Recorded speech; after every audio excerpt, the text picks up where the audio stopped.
offered from Italy, right? Davide lives in Italy, and they are still going to be providing products. There's a lot of really great information online about how the company is run, but just so you know, Davines is committed to sustainable farming, which is really cool, and you should look it up on their website, and we'll have the opportunity to talk more about that in another video. So first up, I'm going to use 1 pump of this. I'm going to rub it together in my hands. It's a nice light oil, and where I like to put it is where I have really tender bits. So the finer hair strands, the hair that's going to have more exposure to heat, where I'm fussing a little bit more about making it lay the way I want it, and then I'm working it through the areas that also need a little more attention. Now typically down in your nape area, you're not going to be spending a ton of time there with heat unless your hair is really long.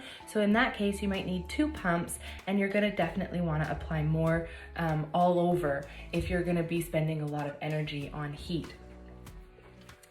Now next up, I'm just going to apply a tiny little bit of my relaxing moisturizing fluid. I have a couple flyaway areas that really frustrate me. Again, it's partly because it's postpartum, but also it's just the time of year.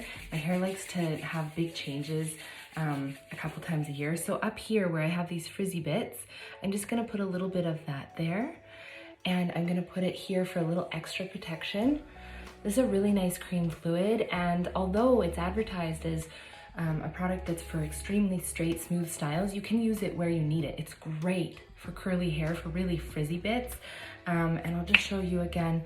It just has a really nice cream texture. You can see that there.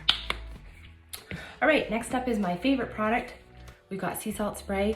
This guy here is 100 milliliters. He's just a tiny little guy, and he retails for $18, which is such a good price. I have had this, I use it every day, maybe 4 months. I'm not really certain how long, but it's been a while. So just be mindful that a lot of these products, although some of them have elevated price points, they'll last you forever. And if you're not styling your hair every day, they'll last even longer. So I like to spray this just kind of a little bit. We don't want to overuse it. And then through the crown, just like that. All right, so now I'm ready to blow dry.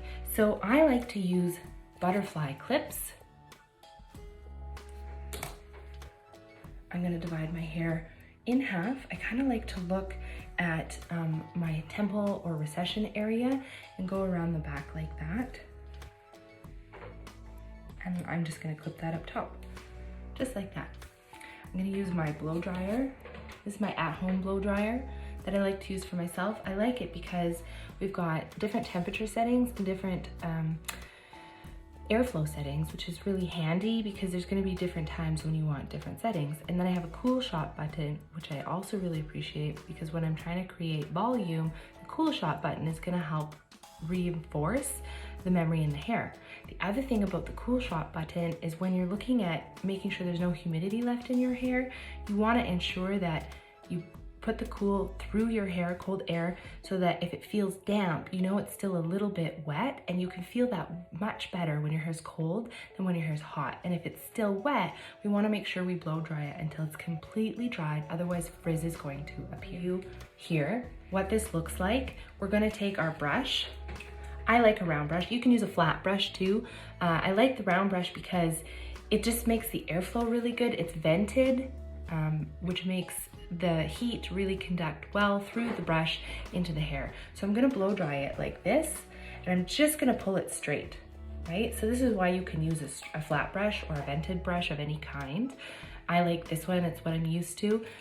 The other thing is if I wanna create some bend, then I just elevate it and create a bit of tension. So I'm going to turn my blow dryer on to high heat and high airflow. You can use medium heat if your hair is more fragile. Okay, so we've got the bottom half done. As you saw in the video, I was actually blow drying it just down and then finished it with a brush. And that just really speeds up the time. What's important is if you have long hair, that you're blow drying it right through the ends and that you're not blowing the air in the opposite direction that your cuticle is laying. That's gonna be really important. And then making sure it's really well dried. So now I'm gonna let down my top top section here. Now, one thing I'm really into right now